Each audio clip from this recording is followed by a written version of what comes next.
Hello friends, book connect पर आप सभी का स्वागत है। आज हम बात करने वाले हैं the happy high achiever by Mary E Anderson book के बारे में। जब भी हम जिंदगी में कुछ बड़ा करना चाहते हैं तो दिल में अक्सर ये ख्याल आता है कि सब कुछ बिल्कुल परफेक्ट होना चाहिए। हर काम ऐसा हो कि कोई भी गलती न निकाले। लेकिन सच्चाई यह है कि परफेक्शन का पीछा करना हमें खुशी नहीं देता, बल्कि धीरे धीरे थका देता है। इससे दिमाग पर इतना दबाव आ जाता है कि न तो हम काम को एंजॉय कर पाते हैं और न ही खुद से खुश रह पाते हैं। हर वक्त एक डर बना रहता है कि कहीं कुछ कमी न रह जाए, और इसी डर में हम अपनी असली कोशिश भी सही से नहीं कर पाते। अगर हम परफेक्शन के पीछे भागते रहेंगे तो धीरे धीरे खुद पर शक करने लगेंगे। हमेशा लगेगा कि हम अच्छे नहीं हैं, हमारी मेहनत कम है, या फिर हम कुछ भी सही नहीं कर सकते। यही सोच इंसान को अंदर से तोड़ देती है। फिर धीरे धीरे हम काम को टालने लगते हैं या फिर बिल्कुल ही छोड़ देते हैं। इसीलिए जरूरी है कि हम परफेक्शन नहीं, एक्सीलेंस की तरफ बढ़े, यानी कि हम कोशिश करें अपना बेस्ट देने की, लेकिन ये समझते हुए कि इंसान होने के नाते कुछ कमियां रहना बिल्कुल नॉर्मल है। एक्सीलेंस का मतलब ये नहीं कि आप कम मेहनत करो। एक्सीलेंस का मतलब है कि जो भी करो दिल से करो, अपनी पूरी सच्चाई से करो। लेकिन खुद से ये उम्मीद मत रखो कि हर चीज बिल्कुल फ्लॉलेस होगी। जब हम एक्सीलेंस के लिए काम करते हैं तो हम हर छोटी गलती से भी कुछ सीखते हैं, हर बार खुद को बेहतर बनाते हैं, और यही छोटी छोटी इंप्रूवमेंट्स हमें बड़ा बनाती है। परफेक्शनिज्म एक ऐसा धोखा है जिसमें फंसकर हम खुद को बहुत परेशान कर लेते हैं। कोई भी इंसान परफेक्ट नहीं होता। दुनिया के सबसे बड़े साइंटिस्ट, आर्टिस्ट, लीडर, सब ने अपनी जर्नी में गलतियां की है, लेकिन उन्होंने उन गलतियों से डरकर पीछे नहीं हटे, बल्कि उनसे सीखा और आगे बढ़े। अगर उन्होंने सोचा होता कि सब कुछ परफेक्ट होना चाहिए तो शायद वे कभी भी कुछ नया क्रिएट नहीं कर पाते। सोचिए, अगर एक बच्चा चलना सीखते वक्त बार बार गिरने पर खुद को बेकार समझने लगे तो क्या वो कभी चलना सीख पाएगा? बिल्कुल नहीं। उसी तरह अगर हम हर छोटी गलती पर खुद को जज करते रहेंगे तो हम कभी आगे नहीं बढ़ पाएंगे। एक्सीलेंस अपनाने का मतलब है खुद को इजाजत देना, गिरने की, गलती करने की, और फिर उनसे मजबूत बनने की। परफेक्शनिज्म हमें बाहर से अच्छा दिखने पर ज्यादा ध्यान देना सिखाता है, लेकिन अंदर से होलो कर देता है। वहीं एक्सीलेंस हमें अंदर से स्ट्रॉन्ग बनाता है। जब हम एक्सीलेंस के साथ काम करते हैं तो खुद को भी प्यार करना सीखते हैं और अपनी जर्नी को भी एक्सेप्ट करते हैं। फिर काम सिर्फ एक टारगेट पूरा करने का जरिया नहीं रहता, वो हमारी ग्रोथ का हिस्सा बन जाता है। सोशल मीडिया के इस जमाने में जहां हर कोई अपनी परफेक्ट पिक्चर्स और परफेक्ट लाइफ दिखाता है, हमें लगने लगता है कि हमें भी वैसा बनना चाहिए। लेकिन सच तो यह है कि हर चमकती चीज सोना नहीं होती। हर मुस्कुराहट के पीछे एक संघर्ष छिपा होता है। इसलिए दूसरों से कंपेयर करने की बजाय हमें खुद पर ध्यान देना चाहिए। एक्सीलेंस यहीं से शुरू होती है, खुद की जर्नी पर भरोसा करना और धीरे धीरे बेहतर बनते जाना। जब हम एक्सीलेंस की सोच रखते हैं तो हम धीरे धीरे कंसिस्टेंट बनते हैं। कंसिस्टेंसी का मतलब है कि हम हर दिन थोड़ा थोड़ा आगे बढ़ते हैं, कभी कम, कभी ज्यादा, लेकिन रुकते नहीं। परफेक्शनिज्म अक्सर हमें काम शुरू करने से भी रोक देता है, क्योंकि जब तक काम पूरा ना हो जाए तब तक हम काम शुरू नहीं करते। हमें लगता है कि सब कुछ परफेक्ट नहीं होगा, हम काम टालते रहते हैं, जबकि एक्सीलेंस हमें सिखाता है कि बस शुरुआत करो, कोशिश करते रहो और हर दिन थोड़ा सुधार करो। एक्सीलेंस का एक और बड़ा फायदा यह है कि इससे हमारी क्रिएटिविटी खुलती है। जब हम परफेक्शन के डर से आजाद होते हैं तभी हम नए आइडियाज सोच पाते हैं, नए तरीके अपनाते हैं। इमेजिन करो, अगर कोई राइटर ये सोचते हुए लिखे कि हर लाइन परफेक्ट होनी चाहिए तो शायद वो कभी पहली लाइन भी न लिख पाए।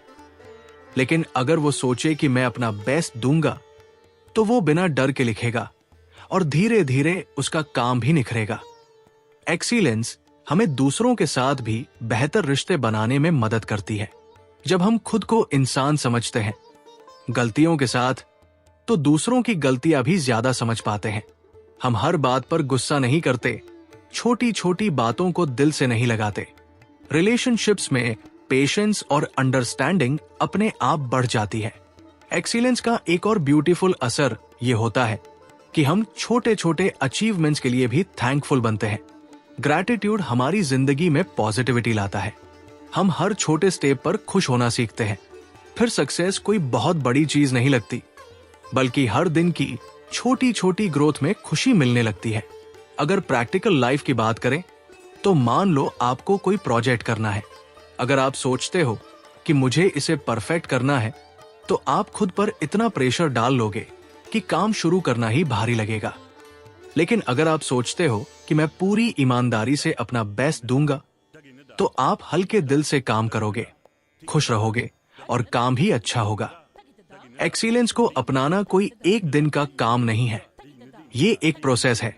शुरुआत में जब भी माइंड परफेक्शन की तरफ भागे, तो खुद से सॉफ्टली कहना, मुझे बस अपना बेस्ट देना है, परफेक्ट बनने की जरूरत नहीं है। धीरे धीरे ये आदत बन जाएगी और आपकी सोच में एक शानदार बदलाव आएगा। एक्सीलेंस का असली चार्म यही है कि ये आपको खुद से compete करना सिखाता है, न कि दूसरों से। हर दिन खुद से पूछो, क्या मैं आज थोड़ा बेहतर बन पाया?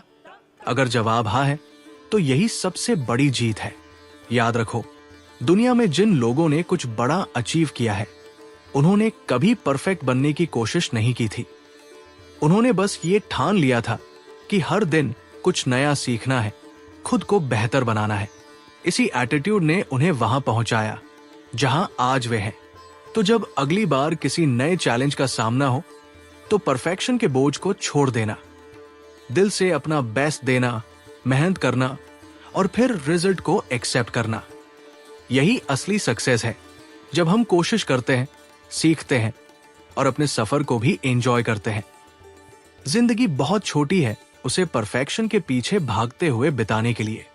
जिंदगी एक्सीलेंस के साथ जीने के लिए है, हर दिन थोड़ा आगे बढ़ने के लिए, अपनी ग्रोथ का जश्न मनाने के लिए और खुद पर प्राउड फील करने के लिए। तो चलो आज से परफेक्शन की टेंशन छोड़ते हैं और एक्सीलेंस के साथ अपनी नई जर्नी शुरू करते हैं। जब भी हम लाइफ में कुछ बड़ा अचीव करना चाहते हैं, तो सबसे पहले दिमाग में यह आता है कि हमें टाइम को अच्छे से मैनेज करना चाहिए। टाइम मैनेजमेंट की बात तो हम सबने बहुत बार सुनी है, लेकिन असली बात यह है कि सिर्फ टाइम मैनेज करने से कुछ नहीं होता जब तक हम अपनी एनर्जी को सही तरीके से इन्वेस्ट करना नहीं सीखते। क्योंकि अगर एनर्जी लो होगी, चाहे कितना भी टाइम हो, हम कुछ अच्छा नहीं कर पाएंगे।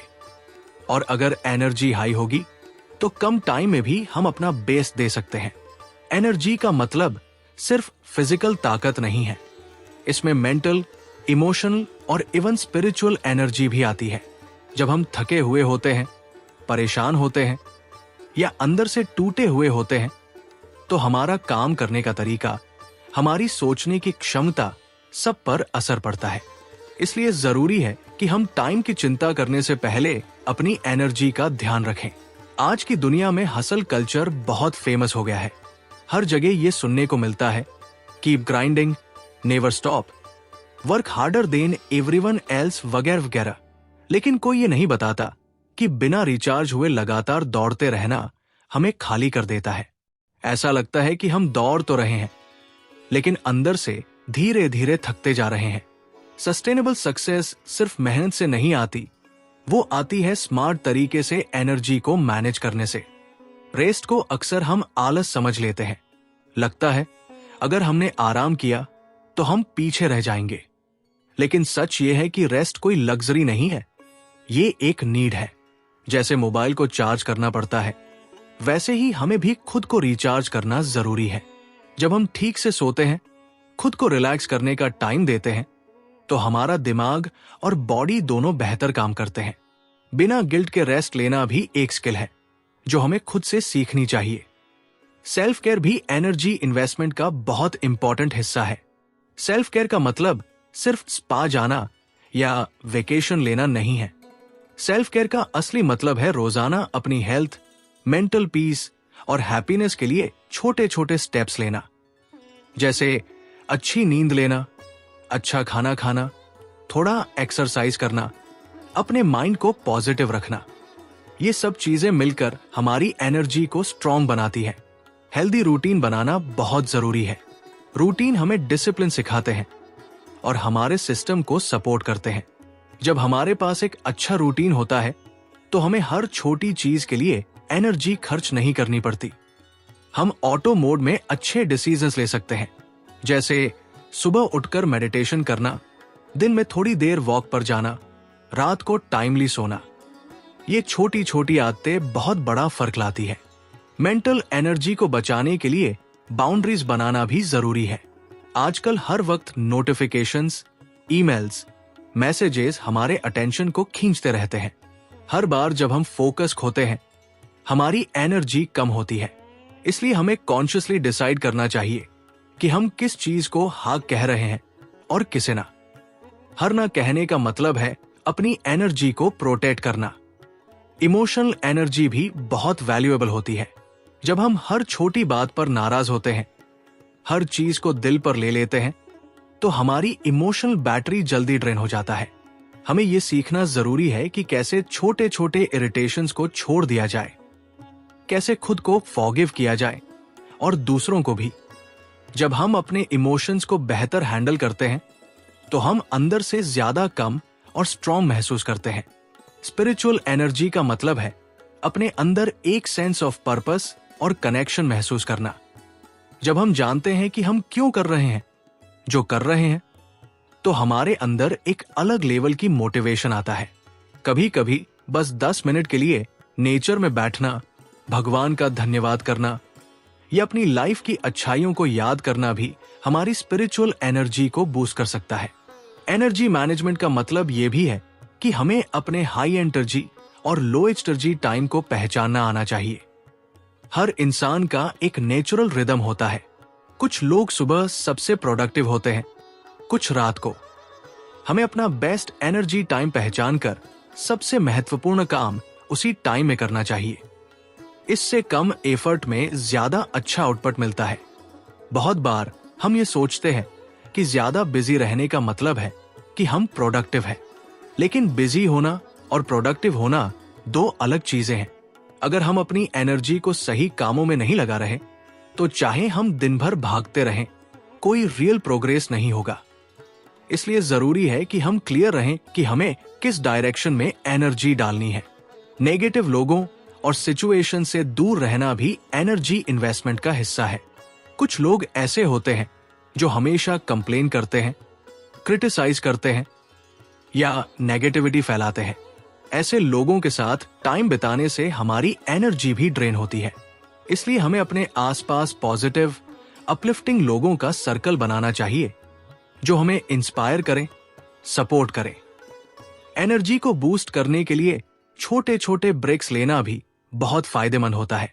अगर हम लगातार काम करते रहेंगे बिना रुके, तो बॉडी और माइंड दोनों थक जाएंगे। लेकिन अगर हम बीच बीच में छोटे ब्रेक्स लेंगे तो हम फ्रेश फील करेंगे और ज्यादा अच्छा प्रदर्शन कर पाएंगे। चाहे वो 5 मिनट का स्ट्रेच ब्रेक हो या 10 मिनट का डीप ब्रीथिंग ब्रेक, ये सब हमारी ओवरऑल प्रोडक्टिविटी बढ़ाते हैं। ग्रैटिट्यूड प्रैक्टिस भी एनर्जी को बढ़ाने का एक पावरफुल तरीका है। जब हम उन चीजों पर ध्यान देते हैं जो हमारे पास है, जो अच्छी है, तो हमारा दिल हल्का होता है और माइंड ज्यादा पॉजिटिव रहता है। एक छोटा सा ग्रैटिट्यूड जर्नल मेंटेन करना, जहां रोज 3 से 5 बातें लिखो जिनके लिए थैंकफुल हो, बहुत बड़ा इंपैक्ट डाल सकता है हमारी एनर्जी पर। न्यूट्रिशन भी एनर्जी में बड़ा रोल प्ले करता है। जंक फूड और अनहेल्दी खाने से बॉडी स्लगिश फील करती है और माइंड भी डल हो जाता है, जबकि अच्छा बैलेंस्ड खाना जिसमें फ्रूट्स, वेजिटेबल्स, प्रॉपर हाइड्रेशन हो, हमारी नेचुरल एनर्जी को हाई बनाए रखता है। इसलिए खाना सिर्फ पेट भरने के लिए नहीं, बल्कि एनर्जी मेंटेन करने के लिए होना चाहिए। एक्सरसाइज को अवॉइड करना आसान है, लेकिन थोड़ी सी भी डेली मूवमेंट हमारे एनर्जी लेवल्स को ड्रास्टिकली इंप्रूव कर सकती है। वॉक करना, योगा करना या कोई भी लाइट एक्टिविटी करना, ये सब हमारे ब्लड सर्कुलेशन को बेहतर बनाते हैं, जिससे बॉडी को ज्यादा ऑक्सीजन और न्यूट्रिएंट्स मिलते हैं और हम ज्यादा एनर्जेटिक फील करते हैं। माइंडफुलनेस भी एनर्जी मैनेजमेंट में मदद करती है। जब हम प्रेजेंट मोमेंट में फुली होते हैं, न कि पास्ट की चिंता या फ्यूचर की टेंशन में, तब हमारी एनर्जी वेस्ट नहीं होती। मेडिटेशन, डीप ब्रीथिंग या बस कुछ देर चुपचाप बैठकर खुद को महसूस करना, ये सब प्रैक्टिसेस हमें ग्राउंडेड रखते हैं और हमारी मेंटल एनर्जी को रिचार्ज करते हैं। एनर्जी मैनेजमेंट का एक हिडन रूल ये भी है कि हमें अपने पैशन के लिए भी टाइम निकालना चाहिए। वो चीजें करना जो हमें खुशी देती है, चाहे वो पेंटिंग हो, म्यूजिक सुनना हो, गार्डनिंग हो या कुछ भी क्रिएटिव। ये एक्टिविटीज हमारी इनर बैटरी को चार्ज करती है। अगर हम सिर्फ काम करते रहेंगे बिना खुद को खुशी देने के, तो अंदर से खाली हो जाएंगे। एक इंपॉर्टेंट बात यह भी है कि एनर्जी इन्वेस्ट करने के साथ साथ एनर्जी वेस्ट होने से भी बचना है। Overthinking, unnecessary worrying, self doubt, ये सब चीजें हमारी एनर्जी को चुपचाप खा जाती है। इसलिए जब भी खुद को ओवरथिंक करते पकड़ो, तो खुद से सॉफ्टली कहना, इस पर इतना एनर्जी खर्च करने की जरूरत नहीं है, लेट इट गो।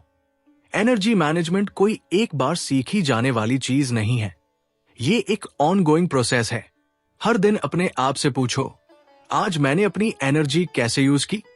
क्या मैंने खुद को रिचार्ज करने का समय दिया? क्या मैं अपनी लाइफ की इंपॉर्टेंट चीजों पर फोकस कर रहा हूं? ये छोटे छोटे सवाल हमें सही ट्रैक पर रखते हैं। एनर्जी में इन्वेस्ट करना अल्टीमेटली सेल्फ रिस्पेक्ट दिखाने का एक तरीका है। जब हम अपनी एनर्जी को वैल्यू करते हैं, तो इनडायरेक्टली हम खुद को वैल्यू करते हैं। हम मानते हैं कि हम डिजर्व करते हैं हेल्दी बॉडी, पीसफुल माइंड और फुलफिल्ड लाइफ। और यकीन मानो, यही एटीट्यूड हमें न सिर्फ ज्यादा अचीव करने में मदद करता है, बल्कि जर्नी को भी ज्यादा ब्यूटीफुल बनाता है। तो अगली बार जब लाइफ बहुत हेक्टिक लगे या लगे कि सब कुछ हैंडल करना मुश्किल हो रहा है, तो थोड़ा पॉज लेना, अपनी एनर्जी को फील करना, खुद से पूछना, क्या मुझे अभी रेस्ट चाहिए? कंपोनेंट प्लेसमेंट, क्या मुझे खुद को थोड़ा केयर देने की जरूरत है? ये छोटे मोमेंट्स ऑफ अवेयरनेस हमारी पूरी लाइफ को शिफ्ट कर सकते हैं। हमेशा याद रखो, काम तो कभी खत्म नहीं होंगे, जिम्मेदारियां भी बनी रहेंगी, लेकिन अगर एनर्जी नहीं बची तो हम कुछ भी ठीक से नहीं कर पाएंगे। इसीलिए टाइम के साथ साथ अपनी एनर्जी में भी इन्वेस्ट करना सीखो, क्योंकि जब एनर्जी सही होगी तब लाइफ भी सही चलेगी। जब लाइफ में अनसर्टेनिटी आती है, यानी जब हमें पता नहीं होता कि आगे क्या होगा, तो सबसे पहले जो फीलिंग आती है वो होती है डर। अननोन चीजें हमें नेचुरली डराती है, क्योंकि हमारा दिमाग सर्टेनिटी चाहता है, कंफर्ट चाहता है। लेकिन अगर हम हर बार अननोन को देखकर डर जाएंगे, तो लाइफ में बहुत सारी अपॉर्चुनिटीज और सीखने के मौके मिस कर देंगे। इसलिए एक नई अप्रोच अडॉप्ट करनी चाहिए, क्यूरियोसिटी के साथ अनसर्टेनिटी को नेविगेट करने की। क्यूरियोसिटी यानी जिज्ञासा। जब हम किसी चीज के बारे में जेन्युइनली जानना चाहते हैं, एक्सप्लोर करना चाहते हैं, बिना जजमेंट के, जब हम डर की बजाय जिज्ञासा के साथ किसी न्यू सिचुएशन को देखते हैं, तो हमारे अंदर एक्साइटमेंट आता है, लर्निंग आता है और एक अलग तरह का कॉन्फिडेंस बिल्ड होता है। ये माइंडसेट हमें एंजाइटी से बचाता है और हमें अनप्रेडिक्टेबल चैलेंजेस फेस करने के लिए रेडी बनाता है। इमेजिन करो कि आप किसी नए शहर में अकेले जा रहे हो।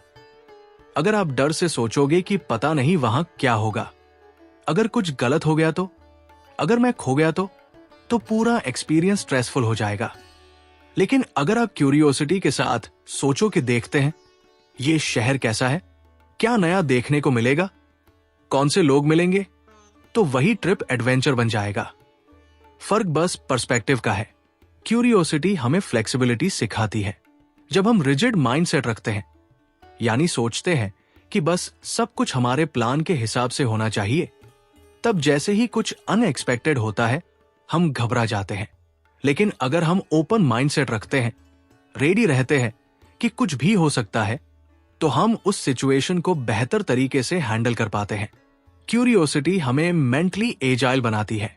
जब भी कोई नया चैलेंज सामने आता है, तो instead of immediately fearing it, खुद से एक सिंपल सवाल पूछो, इसमें क्या नया सीखने को मिल सकता है? बस ये छोटा सा क्वेश्चन माइंडसेट को पूरी तरह शिफ्ट कर देता है। अब डर की बजाय एक्साइटमेंट आ जाता है। चाहे सिचुएशन कितनी भी अनसर्टेन क्यों ना हो, अगर हम उसे एक लर्निंग अपॉर्चुनिटी की तरह देखते हैं तो हम उससे ग्रो करते हैं, श्रिंक नहीं। लाइफ में अनसर्टेनिटी कभी खत्म नहीं होगी। आज का जमाना तो वैसे भी बहुत अनप्रेडिक्टेबल हो गया है। New technologies, market changes, health issues, relationships, हर जगह कुछ भी कभी भी बदल सकता है। अगर हम हर बार सर्टेनिटी का वेट करते रहेंगे तो हम लाइफ को सच में जी ही नहीं पाएंगे। इसलिए बेहतर है कि हम अनसर्टेनिटी को अपनी दोस्त बना लें, क्यूरियोसिटी के साथ। क्यूरियोसिटी का मतलब है क्वेश्चंस पूछना, खुद से भी और दुनिया से भी। जब कोई चीज अनक्लियर लगे तो पैनिक नहीं करना चाहिए, बल्कि सवाल करना चाहिए, ये क्यों हो रहा है? इसके पीछे क्या संभावनाएं हैं? मैं इससे क्या नया सीख सकता हूं? ये सवाल न सिर्फ हमारा डर कम करते हैं, बल्कि हमारे दिमाग को एक्टिव और शार्प रखते हैं। क्यूरियोसिटी हमें क्रिएटिविटी भी सिखाती है। जब हम किसी प्रॉब्लम को सॉल्व करने के लिए क्यूरियस होते हैं तो हम नए नए सॉल्यूशंस ढूंढते हैं। जहां एक रिजिड माइंड स्टक हो जाता है, वही एक क्यूरियस माइंड नए रास्ते बनाता है।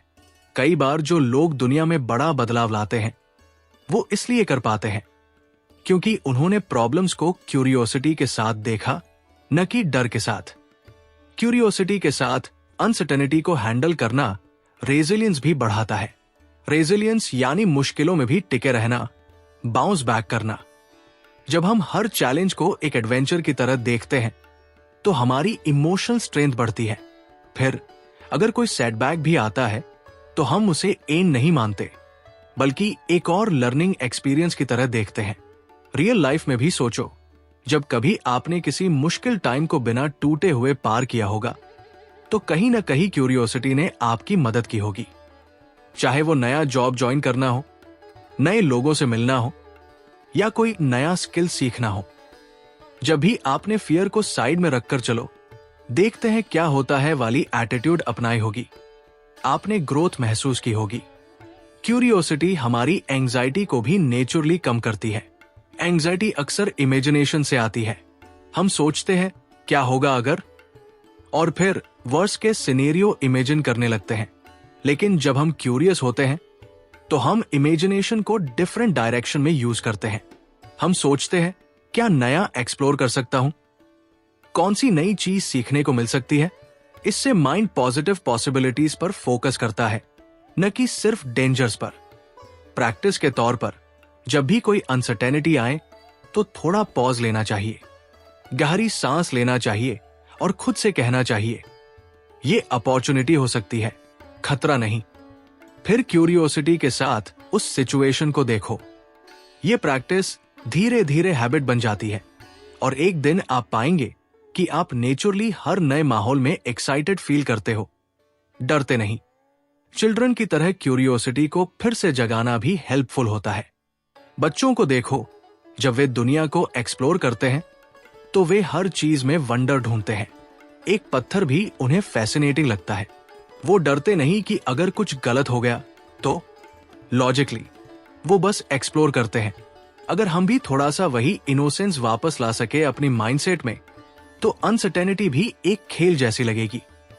ऑफ कोर्स कॉशन जरूरी है। क्यूरियोसिटी का मतलब रेकलेस होना नहीं है। इंटेलिजेंट क्यूरियोसिटी यानी हम एक्सप्लोर करें, सवाल करें, नए रास्ते खोजें, लेकिन स्मार्ट तरीके से, अवेयर होकर, हर रिस्क को समझकर और कैलकुलेटेड स्टेप्स लेकर। अनसर्टेनिटी को फेस करना कोई आंख मूंद कर कूदना नहीं है, बल्कि खुले दिल और खुले दिमाग के साथ जर्नी में कदम रखना है। क्यूरियोसिटी हमें लाइफ को ज्यादा डीपली जीने का तरीका भी सिखाती है। जब हम हर एक्सपीरियंस को सीखने का मौका मानते हैं तब छोटे छोटे मोमेंट्स भी स्पेशल लगने लगते हैं। फिर सिर्फ डेस्टिनेशन इंपॉर्टेंट नहीं रह जाता, जर्नी खुद मजेदार बन जाती है।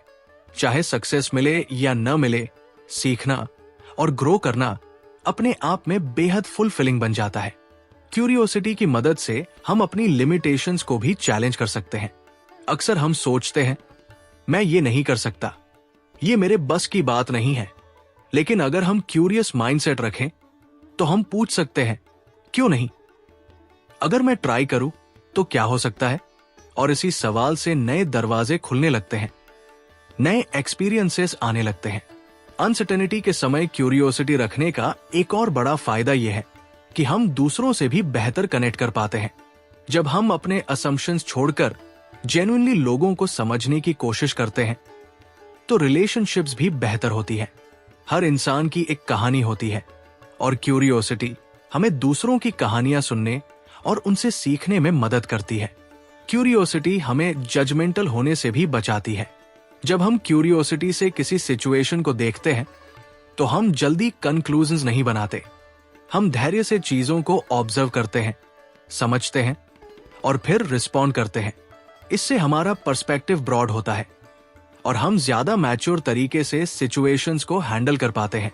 अगर हम हर दिन को इस माइंडसेट के साथ शुरू करें कि आज मुझे क्या नया जानने को मिलेगा, तो लाइफ खुद एक एडवेंचर बन जाएगी। फिर हर अनसर्टेनिटी डराने वाली नहीं बल्कि एक्साइटिंग लगेगी। फिर चाहे जॉब चेंज हो, नए लोग मिलना हो, कोई नई स्किल सीखनी हो या कोई अनएक्सपेक्टेड चैलेंज आए, हर चीज में एक स्पार्क नजर आएगा। और सबसे बड़ी बात यह कि क्यूरियोसिटी के साथ अनसर्टेनिटी में चलना हमें फ्री कर देता है उन फियर से, उन एक्सपेक्टेशन से जो हमें स्लो कर देते हैं। हम ज्यादा ऑथेंटिक बनते हैं, ज्यादा ओपन बनते हैं और खुद पर ज्यादा ट्रस्ट करना सीखते हैं। हम रियलाइज करते हैं कि लाइफ का असली मैजिक सर्टेनिटी में नहीं बल्कि अनसर्टेनिटी में ही छिपा है। तो अगली बार जब भी कुछ अननोन सामने आए तो इंस्टेड ऑफ डरने के दिल से कहो, चलो देखते हैं क्या होता है, और फिर उसी एक्साइटमेंट के साथ अगले कदम उठाओ। धीरे धीरे तुम देखोगे कि तुम न सिर्फ अनसर्टेनिटी को हैंडल कर पा रहे हो बल्कि उसमें थ्राइव कर रहे हो। जब हम लाइफ में कुछ बड़ा अचीव करना चाहते हैं, चाहे वो पर्सनल ग्रोथ हो या प्रोफेशनल सक्सेस, तो हम अक्सर सोचते हैं कि हमें अकेले ही सब करना पड़ेगा। कई बार तो हम इतने ज्यादा बिजी हो जाते हैं अपने गोल्स के पीछे भागते हुए कि हम दूसरों से दूरी बनाने लगते हैं। हमें लगता है कि सेल्फ रिलायंस सबसे बड़ी क्वालिटी है, लेकिन सच ये है कि अकेले चलने से हम आगे तो बढ़ सकते हैं पर बहुत दूर नहीं जा सकते। लॉन्ग टर्म सक्सेस और इमोशनल हैप्पीनेस के लिए हेल्दी और सपोर्टिव रिलेशनशिप्स बहुत जरूरी होते हैं। स्ट्रॉन्ग कनेक्शंस हमारे लिए एक इनविजिबल सपोर्ट सिस्टम का काम करते हैं। जब लाइफ में सब स्मूथ चल रहा होता है तब शायद हमें उनकी जरूरत का इतना एहसास नहीं होता, लेकिन जब चैलेंजेस आते हैं, सेटबैक्स मिलते हैं या हम इमोशनली ड्रेन फील करते हैं, तब एक अच्छा दोस्त, एक केयरिंग फैमिली मेंबर या कोई समझदार मेंटोर का साथ बहुत बड़ी ताकत बन जाता है। ऐसे कनेक्शंस न सिर्फ हमें इमोशनल कंफर्ट देते हैं बल्कि हमारी सोच को भी एक्सपैंड करते हैं, हमें नए पर्सपेक्टिव से चीजें देखने में मदद करते हैं। हेल्दी कनेक्शंस का मतलब है ऐसे रिलेशनशिप्स बनाना जो ऑथेंटिक हो, मतलब जहां दिखावा ना हो और जहां आप जैसे हो वैसे ही एक्सेप्टेड फील करो। आज के जमाने में जहां सोशल मीडिया पर सब परफेक्ट दिखने की कोशिश करते हैं, वहां असली कनेक्शंस की वैल्यू और भी बढ़ जाती है। रियल बॉन्ड वही होता है जिसमें आप अपनी स्ट्रेंथ्स और वीकनेसेस दोनों को कंफर्टेबली शेयर कर सको बिना किसी जजमेंट के। ऐसे कनेक्शंस बनाना कोई एक दिन का काम नहीं है। इसके लिए इन्वेस्टमेंट चाहिए, टाइम, अटेंशन और जेन्युइन इंटरेस्ट। जब आप किसी के साथ ऑनेस्ट और ओपन कम्युनिकेशन करते हो, उनके अच्छे और बुरे मोमेंट्स में उनके साथ रहते हो, तो धीरे धीरे ट्रस्ट बिल्ड होता है। ट्रस्ट ही किसी भी स्ट्रॉन्ग रिलेशनशिप की फाउंडेशन होता है, और जब ट्रस्ट बनता है तो वहां से एक ऐसी एनर्जी निकलती है जो आपको भी अपलिफ्ट करती है और सामने वाले को भी। लाइफ में आइसोलेशन यानी खुद को सबसे अलग थलग करना अक्सर एक साइलेंट किलर की तरह काम करता है।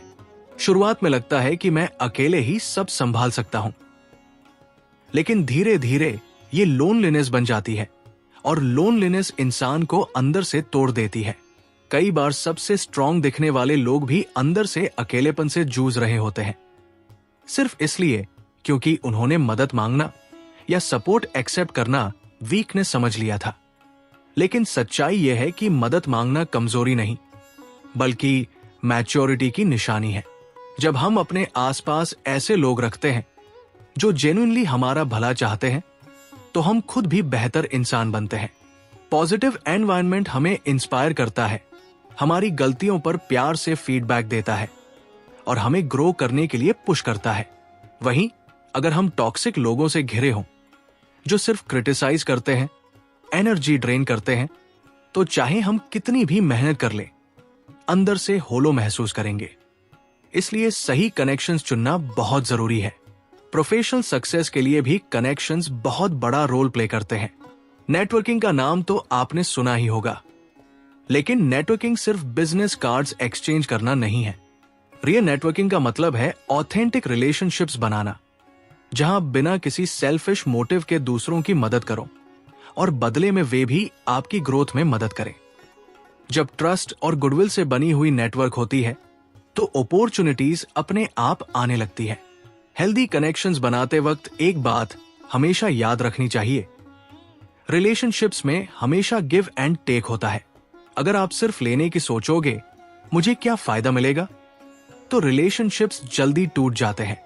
लेकिन जब आप जेन्युइनली कंट्रीब्यूट करते हो, सामने वाले की सुनते हो, उसे सपोर्ट करते हो, उसकी खुशी में खुशी और दुख में दुख महसूस करते हो, तब रिलेशनशिप नेचुरली ग्रो करती है। और जब वक्त आता है, तो वही लोग आपके लिए खड़े रहते हैं। इमोशनल वेलबींग के लिए भी स्ट्रॉन्ग कनेक्शंस किसी थेरेपी से कम नहीं है।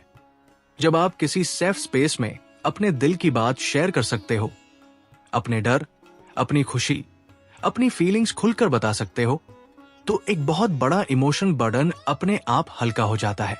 रिसर्च भी कहती है कि जिन लोगों के पास अच्छे सोशल कनेक्शंस होते हैं, वे ज्यादा हेल्दी, ज्यादा रेजिलिएंट और ज्यादा हैप्पी होते हैं।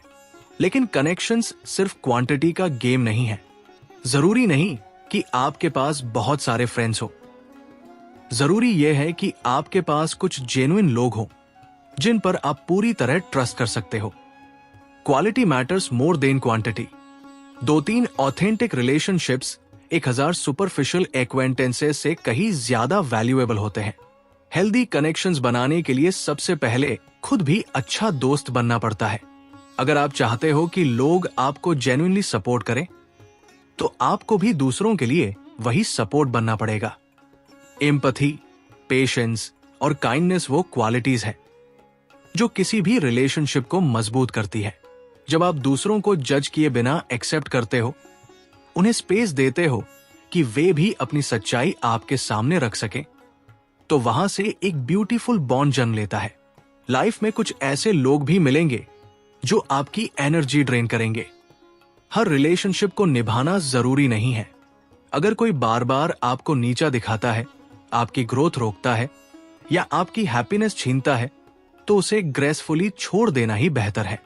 सेल्फ रिस्पेक्ट मेंटेन करना भी हेल्दी कनेक्शंस का हिस्सा है।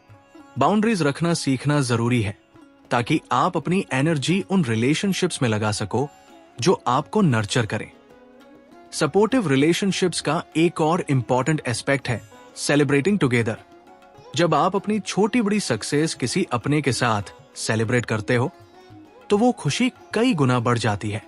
और जब आप दूसरों की अचीवमेंट्स पर भी दिल से खुशी मनाते हो, तो एक अलग ही पॉजिटिविटी आपके रिलेशनशिप्स में आ जाती है। कंपटीशन नहीं, कोलैबोरेशन का माहौल बनता है।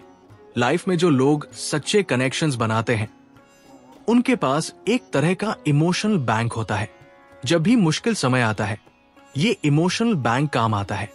सपोर्ट के मोमेंट्स, एनकरेजमेंट के शब्द, छोटे छोटे जेस्चर्स, सब मिलकर आपको उस वक्त स्ट्रेंथ देते हैं जब आपको सबसे ज्यादा जरूरत होती है। हेल्दी कनेक्शंस न सिर्फ आपको लाइफ में बैलेंस देते हैं, बल्कि आपको ग्राउंडेड भी रखते हैं। जब सक्सेस मिलती है और ईगो बढ़ने का खतरा होता है, तो वही सच्चे दोस्त और फैमिली आपको ह्यूमिलिटी सिखाते हैं। और जब फेलियर्स आते हैं और सब कुछ खत्म सा लगता है, तब वही लोग आपको रिमाइंड करते हैं कि आप किस मिट्टी के बने हो और कितना पोटेंशियल आपके अंदर है। एक प्रैक्टिकल टिप ये भी है कि कॉन्शियसली समय निकालो रिलेशनशिप्स को नर्चर करने के लिए। बिजी स्केड्यूल्स में भी एक कॉल, एक मैसेज, एक छोटी कॉफी मीटिंग बहुत फर्क डालती है। रिलेशनशिप्स भी प्लांट्स की तरह होते हैं। उन्हें पानी देना पड़ता है, ध्यान देना पड़ता है, नहीं तो वे सूख जाते हैं। कंसिस्टेंसी, छोटे जेस्चर्स और जेन्युइन इंटरेस्ट, यही वो इंग्रेडिएंट्स हैं जो कनेक्शंस को हमेशा फ्रेश रखते हैं। इन द एंड याद रखो कि इंसान सोशल बीइंग्स है। चाहे हम कितने भी इंडिपेंडेंट बनने की कोशिश करें, अंदर से हमें बिलोंगिंग की जरूरत होती है। हमें यह एहसास चाहिए कि हम अकेले नहीं हैं, कि कोई है जो हमें समझता है, जो हमारे साथ है। और जब यह फाउंडेशन स्ट्रांग होती है तो हम लाइफ के किसी भी तूफान का सामना कर सकते हैं। तो अगर आज आप अपने गोल्स की दौड़ में अकेले भाग रहे हो तो थोड़ा पॉज करो। सोचो, कौन है वो लोग जिनके साथ मैं अपना सफर बांटना चाहता हूं, किसे मैं अपनी विक्ट्रीज और स्ट्रगल्स दोनों में शामिल करना चाहता हूं। फिर दिल से कनेक्शन बनाओ, नर्चर करो और देखो कैसे आपकी लाइफ में एक नई एनर्जी, एक नई खुशी आ जाती है। हम सबकी लाइफ में न जाने कितने शुद्ध होते हैं। सुबह से लेकर रात तक दिमाग के अंदर चलता रहता है, मुझे जल्दी उठना चाहिए, मुझे ज्यादा मेहनत करनी चाहिए, मुझे दूसरों को खुश रखना चाहिए, मुझे सक्सेसफुल होना चाहिए, और भी न जाने क्या क्या। शुरू में तो ये शुड वाले थॉट्स हमें मोटिवेट करते हैं, लेकिन धीरे धीरे ये बोझ बन जाते हैं। हर दिन ऐसा लगता है जैसे कोई इनविजिबल लिस्ट हमारे ऊपर लटक रही है, जो रिमाइंड कर रही है कि हम अभी परफेक्ट नहीं हैं, हमें और बेहतर बनना चाहिए। और जब हम उन एक्सपेक्टेशंस पर खरे नहीं उतर पाते तो गिल्ट और एंजाइटी घेर लेते हैं। ये जो रिजिड थिंकिंग होती है कि हमें क्या क्या करना चाहिए, असल में हमारी इनर पीस छीन लेती है। हम खुद से नाराज रहने लगते हैं क्योंकि हम कभी भी अपने बनाए हुए हाई स्टैंडर्ड्स को पूरी तरह मीट नहीं कर पाते। रिजल्ट ये होता है कि हम कॉन्स्टेंटली खुद को जज करते रहते हैं और खुश रहना भूल जाते हैं। लेकिन अगर हम अपनी सोच को थोड़ा सा शिफ्ट करें, अगर हम शुड को कैन में बदल दें, तो लाइफ का पूरा नजरिया बदल सकता है। जब आप ये सोचते हो कि मुझे ये करना चाहिए, तो आप अपने ऊपर एक बर्डन डाल रहे हो, एक ऐसा बोझ जिसे उठाना जरूरी तो नहीं था, पर आपने खुद ही ओढ़ लिया। लेकिन जब आप वही बात को ऐसे सोचते हो कि मैं ये कर सकता हूं, तो सडनली वो बोझ चॉइस में बदल जाता है। कैन एक पॉजिटिव वर्ड है जो पॉसिबिलिटी और फ्रीडम को रिफ्लेक्ट करता है। शुड बंधन देता है, कैन आजादी देता है। तो फ्रेंड्स, ये थी हमारी आज की बुक समरी। आपको कैसी लगी कमेंट करके जरूर बताएं। और धन्यवाद आपका समरी एंड तक सुनने के लिए।